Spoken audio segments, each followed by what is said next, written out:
กิจกรรมบ้านวิทยาศาสตร์น้อยระดับประถมศึกษาชั้นป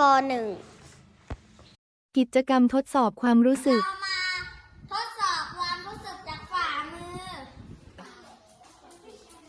เลข ไปหนึ่งไม่เข้า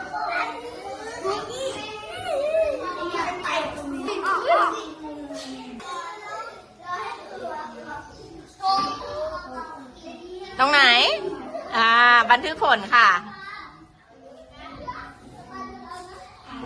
ต่อไปเราจะใช้ดินสอสองแท่งจิ้มในฝ่ามือ